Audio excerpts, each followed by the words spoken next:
there, Grumpy Old Fart here. I'm doing an unexplained site video. It's kind of like the unexplained megalithic site, except this really isn't megalithic. It's just an unexplained site on, get this, Tennessee Egyptians.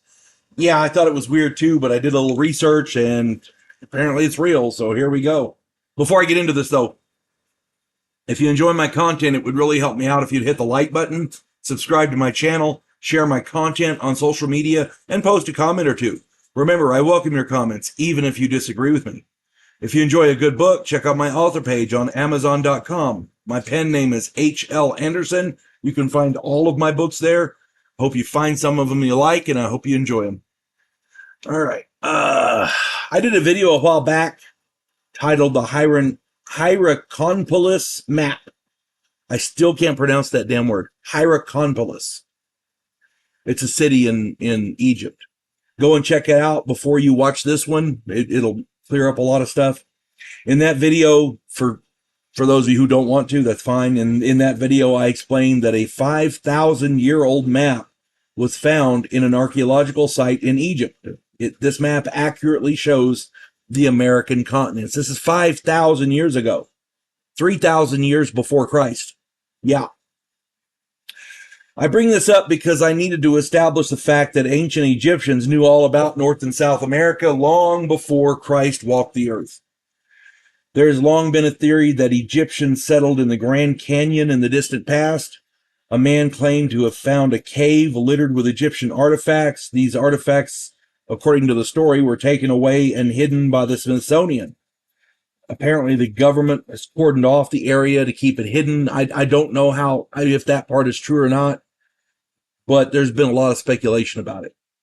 Many rock formations in the Grand Canyon have Egyptian names, so, you know, I don't know. I don't know. Now I'm going to add to all of this. In 1934, work was completed on the Clinch River in Tennessee by the Tennessee Valley Authority. They were building the Norris Dam. This dam flooded sections of the area, including an area which had been discovered by surveyors and studied by researchers for several years. The area, now underwater, has a temple eerily reminiscent of those found in Egypt. The temple dated back to 500 A.D. The researchers, some from as far away as Johns Hopkins and Cambridge University, found relics and artifacts in this huge complex which seemed to be Egyptian in style. One painting was made with paint from a mollusk, which only comes from the banks of the Nile River. The mollusks don't grow anywhere else in the world. There is no way for the Indians of that era to have gotten this paint. At least not reasonably. I suppose if they had traded with somebody who had traded with somebody who had traded with somebody who had traded with Vikings, yeah, maybe, but that's a pretty far reach there. One rock slab in that complex, that temple, had etched writing in Paleo Hebrew.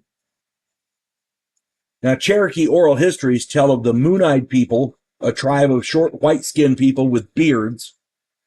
They were the mound builders, and apparently they could not come out in the day. I don't know what the deal is there, but some say they were the Mississippians. Cherokee oral histories also tell of the Anikutani, an ancient order of priests, also called sorcerers and the creators of light.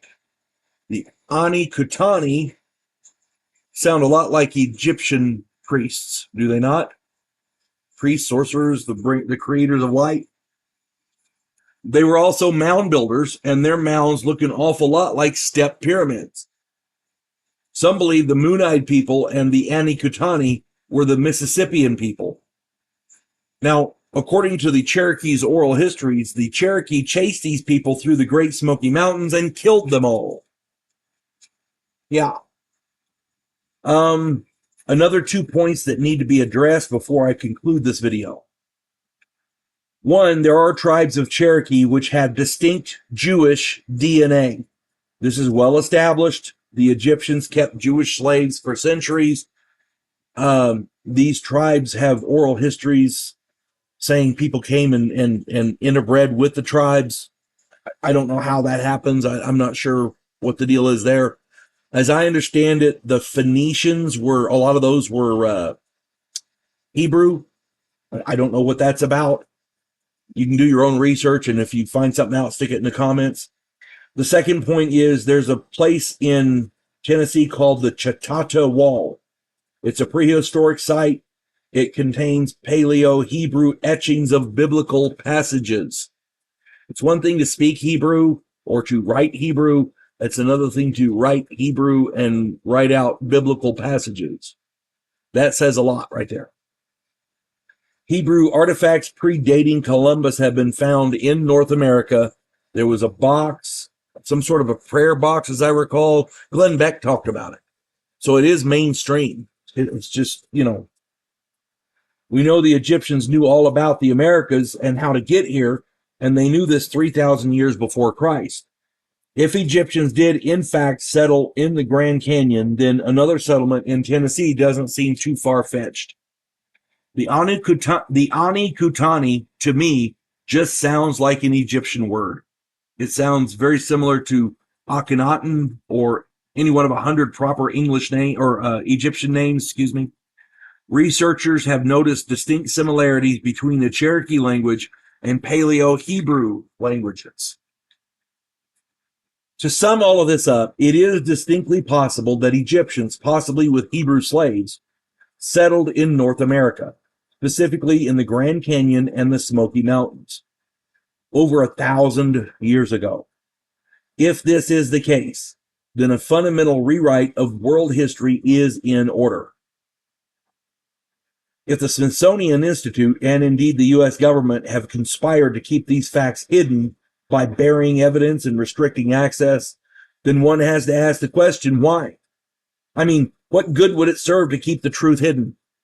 None of it makes any sense.